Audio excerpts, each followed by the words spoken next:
자, 우리가 이 치열한 세상 속에서 살아가기 위해 이 신앙을 지키기 위해 필요한 것들이 무엇이 있을까요? 이 신앙을 지킨다라는 것이요, 결코 쉬운 일이 아닌데, 세상에는 난리도 많고요, 어려움도 많고요, 삶의 여러 가지 순간들이 있을 것인데, 그때마다 신앙을 지키는 힘은 어디서 나오는 것일까요? 먼저는 우리는 굳건한 믿음을 찾을 수 있습니다. 믿음이 있어야 신앙 지키죠. 믿음이 있어야 믿음의 삶을 살아갈 수가 있습니다. 또한 우리에게 필요한 것은 경건의 습관이 필요합니다. 말씀을 보고 기도하는 것. 이 성도라면 말씀 보고 기도하는 것이 끊어지면 안 되겠지요. 그 말씀 보고 기도하는 경건의 훈련을 통하여서 삶의 어려움이 닥치거나 위기의 순간이 되면 그것들을 통하여서 극복할 수 있는 힘을 가지기 때문에 중요합니다. 또한 이 신앙생활이라는 것은 성실함이 필요합니다. 눈이 오나 비가 오나 눈은 안 옵니다. 자, 이런 모든 순간들 가운데에서도 변하지 않고 하나님을 잘 섬기려면 성실함이 있어야 돼요. 다 좋은데 성실하지 않은 사람도 있거든요. 저 그런 분도 만나봤어요. 믿음도 좋고 경건의 훈련도 열심히 하고 근데 안 성실해. 이러면 답이 없어요. 좀 하면 교회를 안 나와요. 왜 그러냐 하면 그냥 성실함이 없어요. 하나님을 사랑하는 마음도 깊은 것 같고 그런데 성실함이 부족한 그런 사람들도 있기 마련입니다. 그런데 여러분, 중요한 것은 무엇이냐 하면 우리가 가지고 있는 내 믿음, 내 경건의 훈련, 내 성실함, 이 내가 가지고 있는 이것들로 믿음의 삶을 80년, 100년 이어나갈 수 있을까요? 아무리 믿음이 좋고요, 아무리 경건의 훈련이 되어 있고 아무리 성실해도요, 위기의 순간이 있고 내가 무너져 내릴 것 같은 그 고통의 순간이 찾아오면 사람은요, 흔들리기 마련입니다. 내 개인의 믿음과 내 개인의 경건의 훈련과 내 개인의 성실함 가지고는 되지 않는 것들이 분명히 있다라는 것입니다. 예기치 않은 고난이 찾아오거나 끝이 보이지 않는 영적인 침체, 또 큰 질병이 우리를 찾아오게 되면 아무리 믿음이 좋아도요, 흔들릴 수밖에 없는 것이 우리네 인생입니다. 때로는 낙심하고 절망하고 철저한 외로움의 순간을 맞이하기도 하고요, 그냥 주저앉아 버리고 싶은 그런 순간들도 맞이하게 되더라라는 것입니다. 그때 여러분, 우리에게 필요한 것이 무엇이냐 하면 나와 함께 걸어가줄, 내가 위기의 순간에, 내가 고통의 순간에 나를 위로하고 세워줄 수 있는 동력자가 필요하다라는 것입니다. 그래서 우리는 흔히 이렇게 이야기해요. 신앙생활은 독창이 아니라 합창이다. 그래서 교회는 두세 사람이 모이는 곳이지 혼자 모여서 되는 것이 아니다라고 성경은 말씀하고 계시다라는 것입니다. 아무리 뛰어난 한 사람도요, 그 한 사람이 무너져 내리게 되면 그것을 감당할 수 있는 방법과 길이 없는데, 동역자가 있다면, 그 동역자가 나에게 힘을 불어넣어주고 용기를 불어넣어준다면 내 어려움을 이기고 승리할 수 있는, 더 높이 더 멀리 달려갈 수 있는 힘과 능력을 얻을 수가 있다라는 것입니다. 그래서 전도서 기자는 이렇게 말씀합니다. 전도서 4장 9절에서 10절 말씀에 보면 두 사람이 한 사람보다 나음은 그들이 수고함으로 좋은 상을 얻을 것입니다. 혹시 그들이 넘어지면 하나가 그 동물을 붙들려 일으키려니와 홀로 있어 넘어지고 붙들어 일으킬 자가 없는 자에게는 화가 있으리라 라고 말씀하십니다. 여러분, 두 사람이 한 사람보다 나은 것은 무엇 때문이라고요? 그들이 수고함으로. 우리가 각자가 수고함을 통하여서 하나님이 주시는 상을 얻게 되잖아요. 그런데 이 전도서 기자는 뭐라고 말씀하냐 하면 그들이 수고한다라고 말씀해요. 이 말의 의미는 무엇이냐 하면 내가 수고하는 것 같은데 나 혼자서는 끝까지 완주할 수가 없다라는 것이에요. 신앙의 길, 믿음의 길은 분명히 넘어질 때가 있고 쓰러질 때가 있는데 그때 함께 가줘야 할 사람, 함께 힘을 모아줘야 할 사람, 그 동력자가 있어야지만 그들이 수고할 수 있고 그것을 통하여서 하나님의 영광에 참여할 수 있다는 것을 오늘 성경은 우리에게 말씀하고 계시는 것입니다. 더 중요한 것은 무엇입니까? 성경은 분명히 말씀해요. 10절을 자세히 보십시오. 뭐라고 말씀합니까? 홀로 있어 넘어지고 붙들어 일으킬 자 없는 자. 여러분 어떤 사람입니까? 외롭고 힘든 사람이잖아요. 그런데 그 사람을 성경은 뭐라고 말씀하느냐? 안타깝고 얼마나 힘들고 고통스럽겠느냐라고 위로해 주는 것이 아니라 화가 있으리라. 화가 있으리라라고 말씀해요. 그 말씀의 의미는 무엇이냐 하면 신앙의 길은 혼자 가는 것이 아니다라는 것이에요. 만약 신앙의 길을 나 혼자 달려간다면, 요즘 그런 사람들 있잖아요. 교회 안 가도 나는 집에서 하나님 잘 믿는다. 나 교회는 안 다니는데 예수 잘 믿는다. 그럼 뭐가 있어요? 화가 있어요. 왜 그렇습니까? 신앙의 길은, 이 믿음의 길은 혼자 가는 것이 아니라 함께 가는 것이기 때문에 그렇다라는 것입니다. 우리 교회는 지난 10년의 길을 걸어왔습니다. 여러분은 10년 어떻습니까? 이 10년이 금방 지나가 버린 것 같아요. 저도 여기에 온 지 이제 8년째인데 금방 지나가 버린 것 같아요. 지난주에 왔던 제 친구 목사 있지 않습니까? 샌디에고에 엄청 오래 산 줄 알았어요. 샌디에고를 엄청 많이 아는 것처럼 이야기하길래, 그래서 얼마나 살았니? 여기서 그랬더니 4년 반인가 살았대요. 4년 반이면 나도 샌디에고를 모르는데 그냥 모르는 거잖아요. 모르는 겁니다. 그런데 본인의 기억에는 엄청나게 긴 세월을 여기 살았다고 생각해요. 근데 그렇지가 않지 않습니까? 우리 인생이 이렇습니다. 금방 지나가 버려요. 그런데 중요한 것은 무엇이냐 하면 이 금방 지나가 버리는 생활 속에서도 이 삶 가운데도 고난이 있고 어려움이 있다는 것이에요. 어떤 사람은 이 3년이 30년처럼 느끼기도 하고요. 어떤 사람은 10년이 1년처럼 느껴지기도 합니다. 그 차이가 무엇일까요? 그 차이는 어려움의 순간을 얼마나 지혜롭게 극복했느냐, 그 고통의 순간을 어떻게 이겨나갔냐에 따라서 내 기억이 달라진다라는 것입니다. 그렇게 중요한 것은 우리가 함께 10년을 달려왔던 것처럼 앞으로의 10년도 함께 달려가야 한다라는 것입니다. 아니, 우리 인생 전체가 동역자들과 함께 가야지만 승리할 수 있는 길이다라는 것을 오늘 성경을 통하여 알 수가 있다라는 것입니다. 오늘 이 말씀을 기억하시면서 동역자가 없으면 뭐라고 말씀해요? 화가 있다라고 말씀하시는 것처럼 우리는 화 있는 자가 아니라 은혜와 축복이 있는 동역자들과 함께 믿음의 길을 걸어가시는 우리 성도님들이 되시기를 간절히 소망합니다. 오늘 성경의 말씀을 통하여서 저는 두 사람의 이야기를 들려드리려고 합니다. 이 두 사람은 여러분이 너무 잘 알고 있는 분들입니다. 성경에서 구약에서 가장 능력 있는 사람 하면 첫 손에 꼽히는 사람이 누가 있을까요? 많이 있겠죠. 오늘은 제가 엘리야를 이야기하려고 해요. 신약에서 가장 능력 있는 사람 하면 누굽니까? 사도 바울이 첫 번째이죠. 이 두 사람의 이야기를 들려드리려고 해요. 이 두 사람은 큰 차이를 가지고 있습니다. 하나님께 귀하게 쓰임받는 사람이지만 먼저 이야기할 엘리야는 어떤 사람이냐면 홀로 모든 것을 감당해야 했던 사람입니다. 엘리야 이야기를 한번 들어보시죠. 엘리야는 무너졌던 사람입니다. 극심한 고통과 극심한 외로움에 떨었던 사람이에요. 왜냐하면 그가 혼자였기 때문에 그렇습니다.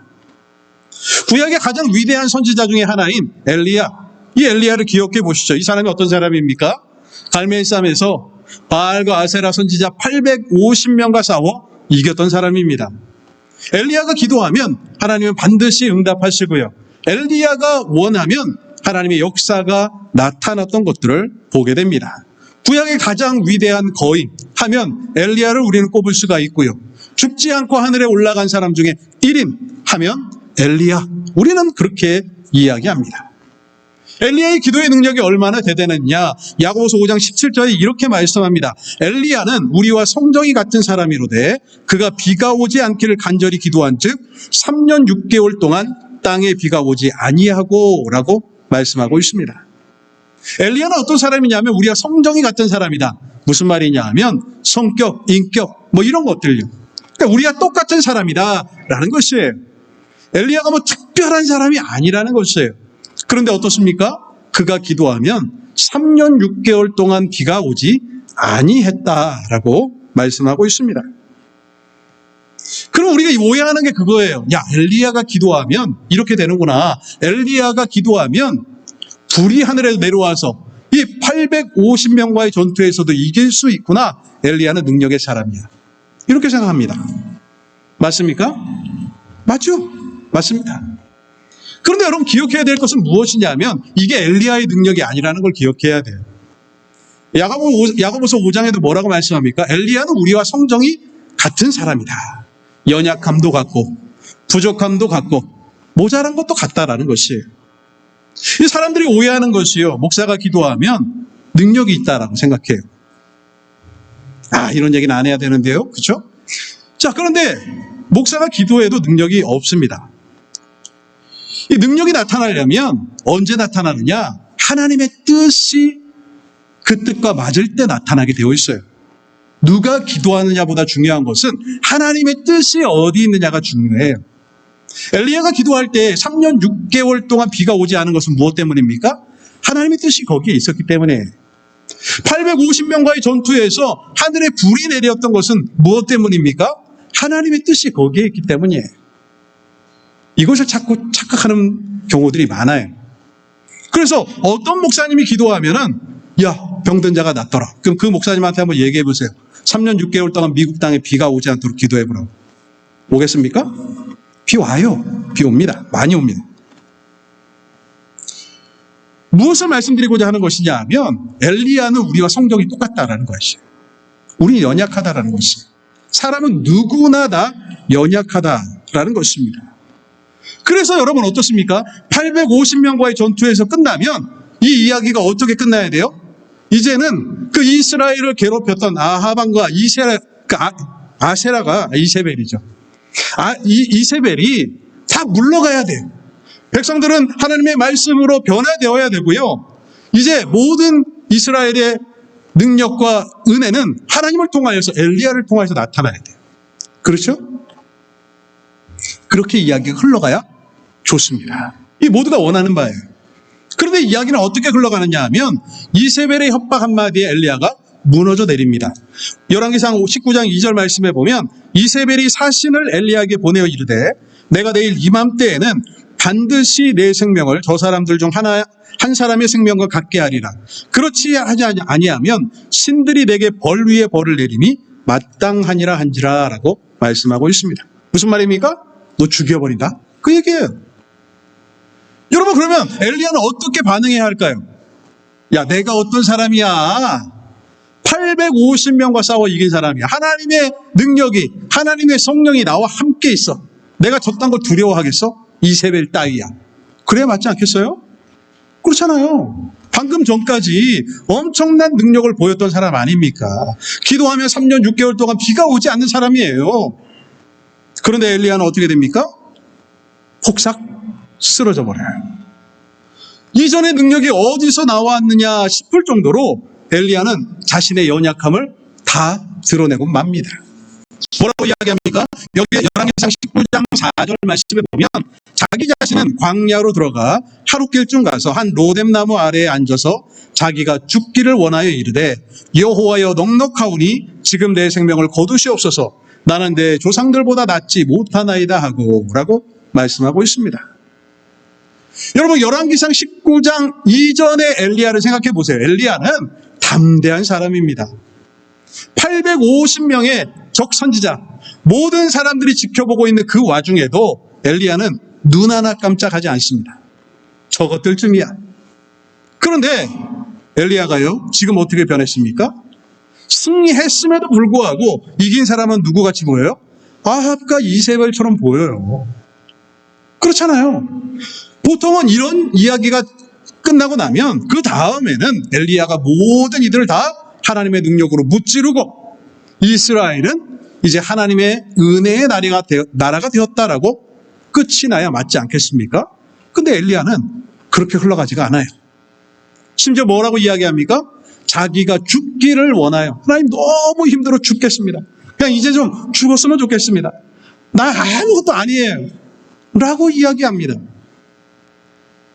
여러분 하나님 마음은 어땠을까요? 우리 사람 같으면 그럴 거예요. 뭐 저런 게 다 있냐. 그렇죠? 금방 능력을 보여주며 금방 하나님의 능력이 그를 통하여서 나타났는데 이제는 죽겠다고. 너무 힘들다고. 난 모자란 사람이라고. 그러고 있어요. 그래서 야고보서에는 뭐라고 말씀합니까? 엘리야는 우리와 성정이 같다. 그렇게 표현하고 있는 것이에요. 왜 이렇게 한순간에 무너졌을까요? 엘리야는 왜 무너질 수밖에 없었을까요? 성경은 뭐라고 말씀합니까? 함께 갈 동역자가 없기 때문에. 엘리야는 철저히 혼자였기 때문에 그렇다라고 말씀하고 계세요. 엘리야의 뼈저린 고백을 보십시오. 엘리야 열왕기상 19장 14절 말씀에 보면 그가 대답하되 내가 만군의 하나님 여호와께 열심히 유별하오니 이는 이스라엘 자손이 주의 언약을 버리고 주의 제단을 헐며 칼로 주의 선지자들을 죽였음이오며 오직 나만 남았거늘 그들이 내 생명을 찾아 빼앗으려 하나이다 라고 말씀하고 있습니다. 그가 가지고 있는 마음은 무엇이냐 하면 열심히 유별한 것이에요. 다른 사람과는 비교할 수 없을 정도로 열심히 넘치는 사람이 엘리야입니다. 그런데 뭐라고 이야기해요? 그럼에도 불구하고 모든 이들이 다 죽었다라는 것이에요. 오직 나만 남았거늘. 하나님, 저는 혼자입니다. 혼자 이 모든 것들을 감당하니까 너무너무 힘들어요. 이것들 내가 감당할 만큼 큰 사람도 아니고요. 이제 나는 혼자 남았습니다. 차라리 죽었으면 좋겠어요. 그렇게 이야기하고 있는 거예요. 여러분, 영적인 침체가 얼마나 깊은지 엘리야의 마음을 보면 이해할 수 있잖아요. 이 삶의 고통이 얼마나 심하면, 그 삶의 무게가 얼마나 무거우면 이런 고백을 하고 있을까요? 너무나 고통스러운 것이죠. 근데 그에게는 오직 나만 남았으니 라는 말이 있는 것이죠. 오직 나만 남았으니, 나 혼자 언제까지 이 일을 감당할 수 있을까요? 하나님, 내가 가진 열심, 내가 가진 이 유별한 하나님에 대한 사랑이 얼만큼 유지될 수 있을까요? 나 혼자인데. 철저한 혼자, 고립감에 무너져 내리고 있는 엘리야를 우리는 만날 수 있다라는 것입니다. 그때 하나님이 주시는 위로가 무엇입니까? 열왕기상 19장 18절 말씀에 보면 그러나 내가 이스라엘 가운데에 7,000명을 남기리니 다 바알에게 무릎을 꿇지 아니하고 다 바알에게 입맞추지 아니한 자라라고 말씀하고 계십니다. 자, 여기서 중요한 게 무엇입니까? 남은 자. 남은 자예요. 남은 자. 엘리야는 철저히 혼자인 줄 알았는데 하나님의 위로하심이 어디에 있습니까? 너는 몰랐지. 너는 혼자인 것 같지. 하지만 7,000명을 내가 남겨두었다. 구루터기와 같은 7,000명이 있다. 남은 자가 7,000명이 있다. 무슨 말입니까? 너는 혼자가 아니야. 넌 동역자가 있어. 네가 힘들고 지쳤을 때 함께 싸워줄 사람, 함께 일으켜줄 사람이 있다라고 말씀하고 계시는 것입니다. 여러분, 이것이 동역자의 가치예요. 여러분, 우리가 힘들지 않을 때에는 동역자가 없어도 된다고 생각합니다. 왜요? 괜찮으니까. 엘리야가 850명과 전쟁을 치를 때에는 다른 사람 필요하지 않았어요. 그냥 오직 하나님만 바라보고 내가 주님만 바라보며 나아가면 된다. 이 담대한 믿음이 있었습니다. 그런데 사람은 누구나 쓰러져 내릴 때가 있어요. 고통의 순간이 찾아올 때가 있습니다. 질병을 만나기도 하고요. 어려움의 순간을 경험하기도 합니다. 그때는 누가 필요해요? 동역자가 있어야 합니다. 내가 힘들고 지칠 때 나를 위해서 함께 기도해 줄 사람, 나를 위해서 함께 힘을 불어넣어 줄 수 있는 사람, 나와 함께 걸어가 줄 수 있는 사람, 그 사람이 필요하다라는 것을 이 말씀을 통해 알 수가 있다라는 것입니다. 이와 정반대의 삶을 살아갔던 사도 바울의 경우를 보지요. 오늘 본문의 사도 바울을 보십시오. 고린도후서 11장에 보면 바울은 굶주리다가 옥에 갇히기도 하고요, 매도 맞고요, 파손하기도 하고요, 강도의 위험으로 죽을 뻔하기도 하고요, 굶주리고 헐벗는 삶을 늘 살았던 사람입니다. 엘리야가 그 위협 못지않게 엄청난 위협을 계속해서 겪었던 사람이 사도 바울이에요. 그런데 사도 바울은 무너져 내리지 않았습니다. 왜 그랬을까요? 신약에 보면 사도 바울에게는 엄청난 동역자들이 있었습니다. 수없이 많은 사람들.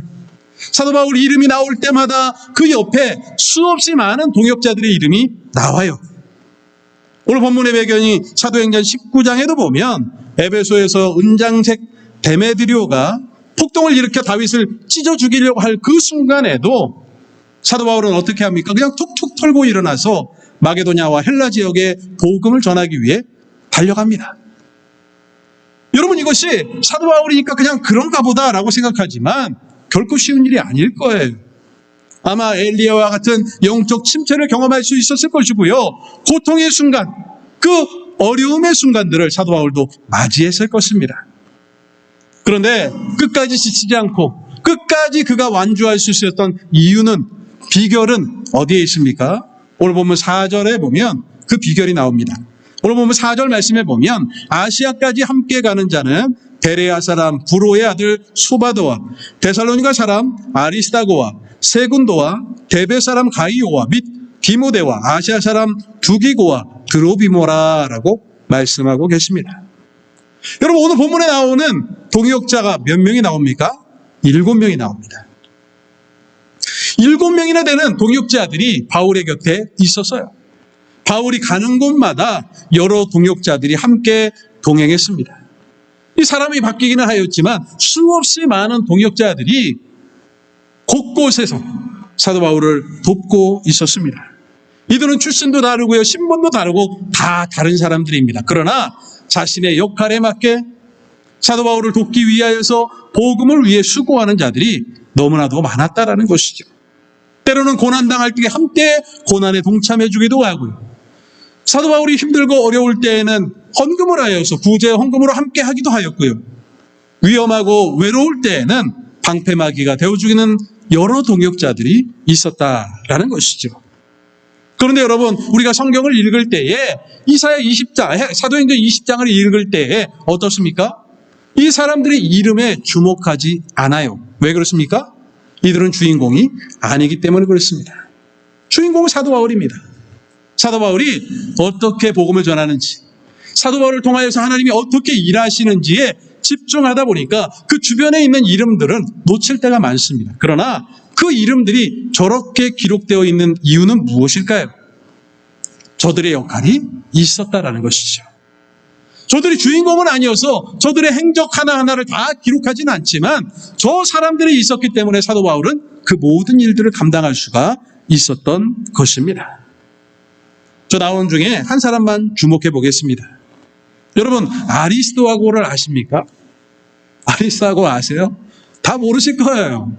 성경을 100번 읽어도 아리스도하고가 어떤 사람인지, 아리스도하고가 있는지 없는지도 헷갈립니다. 그렇잖아요.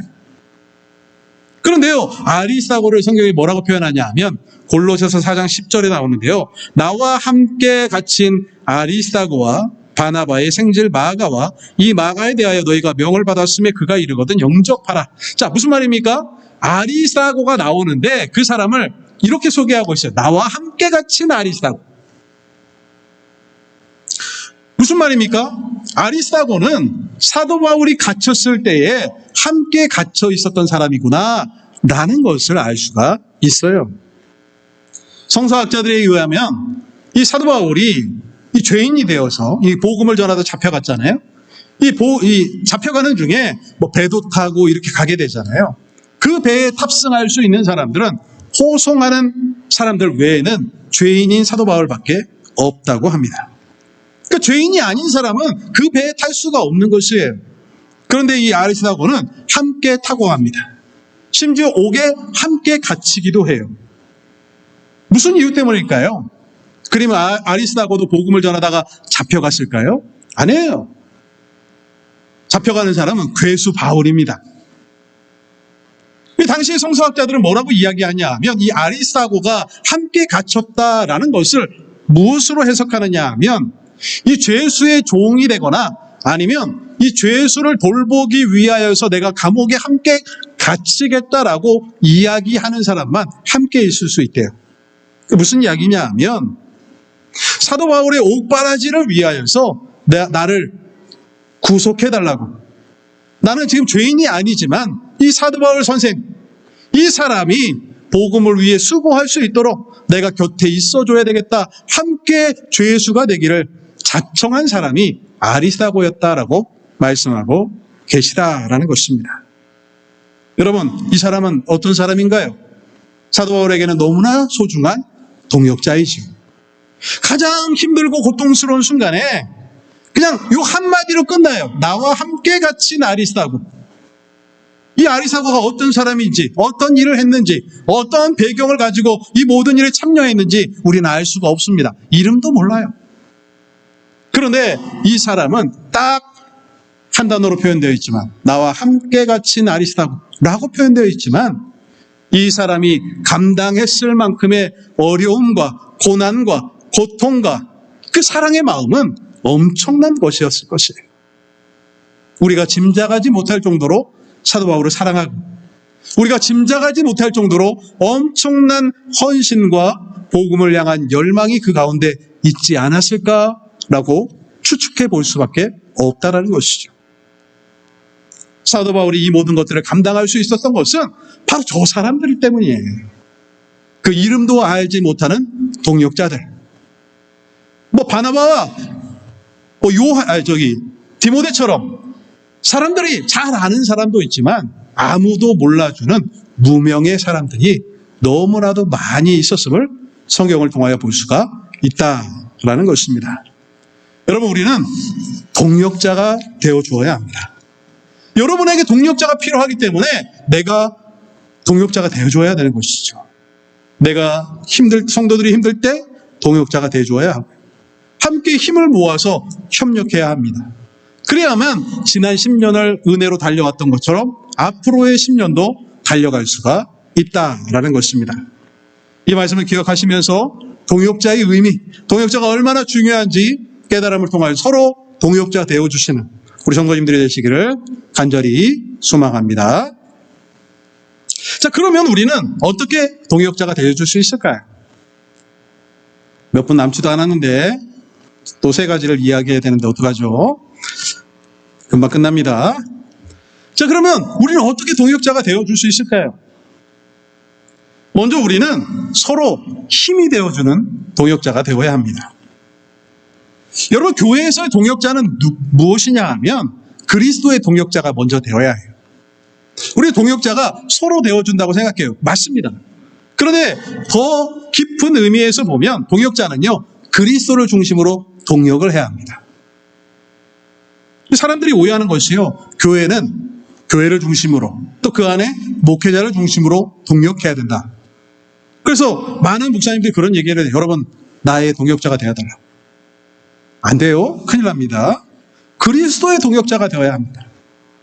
저도 그리스도의 동역자이고요. 여러분도 그리스도의 동역자입니다. 우리는 어디서 만나냐 하면 그리스도에게서 만나요. 자, 그러기 위해서 필요한 것이 무엇이냐? 출애굽기 17장에 보면 아말렉과의 전투, 너무 잘 알고 있는 이야기가 나오잖아요. 모세가 팔이 힘들어 내려올 때 누가 있습니까? 아론과 훌이 있잖아요. 출애굽기 17장 12절 말씀에 보면 모세의 팔이 피곤함에 그들이 돌을 가져다가 모세 아래에 놓아 그가 그 위에 앉게 하고 아론과 훌이 한 사람은 이쪽에서 한 사람은 저쪽에서 모세의 손에 붙들려 올렸더니 그 손이 해가 지도록 내려오지 아니한지라 라고 말씀하고 있습니다. 우리 이 말씀을 보면서 흔히 이렇게 이야기해요. 서로에게 기도의 동역자가 되어줘야 된다고. 그러면 정말로 중요한 것은 무엇일까요? 기도할 때 우리가 얼마나 간절하게 기도하는가, 이 기도 제목이 바른가, 이런 것들에 초점을 맞춰야 되잖아요. 근데 여러분, 이 말씀을 잘 보시면 여기서의 핵심은 무엇이냐? 손이 안 내려온 거예요. 그렇죠? 이 전쟁의 핵심은 손이 안 내려오는 거예요. 모세가 얼만큼 간절히 기도하느냐, 모세가 어떤 기도 제목으로 기도하느냐, 아론과 훌은 어떻게 함께 기도하느냐가 핵심이 아니라 손이 안 내려오는 거예요. 우리는 기도하면 어떻게, 얼마나 간절히 중요합니다. 중요하지 않다는 이야기가 아니에요. 하나님이 보시는 것이 무엇인가를 찾아야 한다는 것이에요. 저 전쟁의 핵심은 무엇입니까? 팔이 안 내려오는 거예요.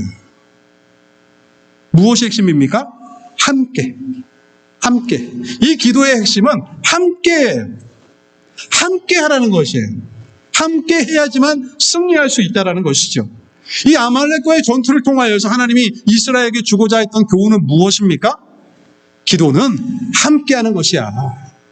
너희가 누군가는 나가서 싸울 것이고, 누군가는 손을 들 것이고, 누군가는 그 손을 바칠 것이지, 기도는 무엇이야? 함께하는 것이야.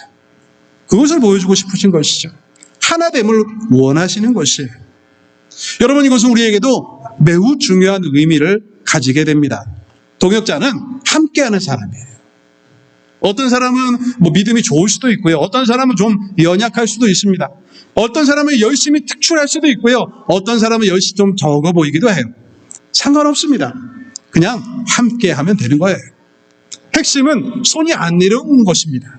그 손을 어떻게 바칠 것인가, 이 손을 더 높게 바치기 위하여서 우리는 어떤 노력과 어떤 마음을 가져야 하는가, 그건 두 번째 문제입니다. 일단은 손이 안 내려와야 돼요. 함께 하면 되는 것입니다. 두 번째로 중요한 것은 실제적으로 짐을 서로 져줘야 합니다. 동역자는 말로만 응원을 보내는 사람이 아닙니다. 갈라디아서 6장 2절 말씀에 보면 너희가 짐을 어떻게 해요? 서로 지라. 그리하여 그리스도의 법을 성취하라라고 말씀합니다. 하나님의 말씀, 하나님의 뜻은 어디에 있냐 하면 함께 지는 것에 있어요. 이 동역자라는 것은 사람이 혼자 짐을 지는 것이 무겁고 힘들기 때문에 함께 져주는 사람을 의미하는 것입니다. 그러면 그냥 말로 때워서는 안 돼요. 함께 진짜로 져줘야 합니다. 사도 바울 선생님 화이팅은 안 된다라는 거예요. 감옥에 같이 갇혀주기도 하고요. 그가 배고플 때 음식을 공급해주기도 하고요. 그 고난의 순간에 무너져 내리는 순간에 그에게 힘을 주기 위하여서 내가 함께 그 사역에 동참해야 한다라는 것입니다. 그것은 어떤 것이어도 상관이 없습니다. 우리는 서로 힘을 줘줘야 해요. 그 짐이 무엇인가는 중요하지 않고요. 내가 함께하고 있다는 것이 중요합니다. 아주 사소한 것이라 할지라도. 세 번째로 중요한 것은 무엇입니까? 세 번째로는요, 위로와 격려가 돼주는 사람이 되어야 합니다. 동역자는 내가 힘들 때 그 사람만 생각하면, 우리 권사님만 생각하면, 우리 장로님만 생각하면, 우리 집사님만 생각하면 내가 기분이 참 좋아. 그런 거예요. 사도 바울이 이 초대교회에서 처음 회심했을 때를 한번 되돌아보십시오. 아무도 믿어주는 사람이 없었어요. 어떻게 믿어줍니까? 그 사람은 악인 중에 악이, 괴수 중에 괴수잖아요. 배신자입니다. 핍박자예요. 아무도 믿어주지 않을 때 그를 누가 믿어줍니까? 바나바가 믿어줍니다. 그를 품어주고 그의 보증이 되어줍니다. 그 바나바의 이름의 뜻은 위로의 아들이다 라는 뜻을 가지고 있습니다. 정말로 이 바나바는 위로의 사람이었죠. 바울 되게 한 것은 90%는 바나바의 역할이었는지도 모릅니다. 바나바는 이 바울에게 있어서는 정말 잊을 수 없는 은인이자 잊을 수 없는 최고의 동역자였습니다. 데살로니가전서 5장 11절 우리에게 이렇게 말씀합니다. 그러므로 피차 권면하고 서로 덕을 세우기를 너희가 하는 것 같이 하라. 피차 권면하고 덕을 세우는 것을 너희가 하는 것처럼 그렇게 하는 것이 하나님의 방법이고 동역자들이 서로 감당해야 될 몫이다라는 것을 말씀하고 계시는 것입니다. 여러분, 우리는 서로에게 위로와 기쁨이 되어줘야 돼요. 이 힘들고 어려운 순간에 우리 서로를 생각하면 그래도 힘이 되지. 한 주일 동안 너무 힘들게 삶을 살아왔는데 주일날 교회에 가서 우리 성도들을 만나면 너무 기쁘고 행복해. 아무것도 아닌 김밥 몇 조각을 놓고서도 우리는 너무 좋아. 즐거워. 이게 성도들이 가져야 될 태도이다라는 것이에요. 그것은 서로에게 동역자가 되어줄 때에 가능한 일이다라는 것을 말씀하고 계시는 것입니다. 사랑하는 성도 여러분, 우리는 함께 가는 사람들입니다. 함께 걸어가는 것이에요. 주님의 나라를 향하여서 하나님의 뜻을 위하여서 함께 오늘도 걸어가고 있습니다. 하나님은 나 혼자 힘들게 외롭게 걸어가라고 말씀하지 않으세요. 우리에게 동역자를 붙여주셨습니다. 그 힘들고 어려울 때 서로를 의지하십시오. 그리고 서로에게 힘이 되어주십시오. 우리가 힘들고 고통의 순간에 팔이 내려오려고 하는 그 순간에 서로의 팔을 받쳐주어야 할 것입니다. 위로자가 되어주고요. 힘을 불어넣어주는, 용기를 주는 서로가 된다면 우리 교회는 또 우리 공동체는 정말로 하나님이 기뻐하시는 아름다운 공동체가 될 것이라 믿습니다. 자, 이 말씀을 기억하시면서 우리가 함께 가야 한다라는 사실을 기억하시고 지난 10년 동안 함께 달려왔던 것처럼 앞으로의 10년도 함께 기쁨으로 잘 달려가시는 우리 성도님들이 되시기를 주님의 이름으로 축원을 드립니다. 기도하겠습니다. 사랑의 주 아버지 하나님, 은혜를 감사합니다. 이 세상의 길을 외로운 길, 혼자 가는 길이라 이야기합니다. 하지만 하나님께서는 우리에게 동력자를 주심으로 세상 사람들이 혼자 가는 그 길을 함께 가라고 격려하고 힘을 북돋아 주심을 깨닫게 됩니다. 하나님, 우리 서로가 동력자로서 함께 갈 수 있는 그 길을 가게 하여 주시옵시고, 서로의 팔이 내려오고 서로 지치고 힘들 때에 그 팔을 들어주며 새 힘과 용기를 북돋아주는 서로의 동력자가 될 수 있도록 하나님 축복하여 주시옵소서. 감사를 드리며 예수님의 이름으로 기도하옵나이다.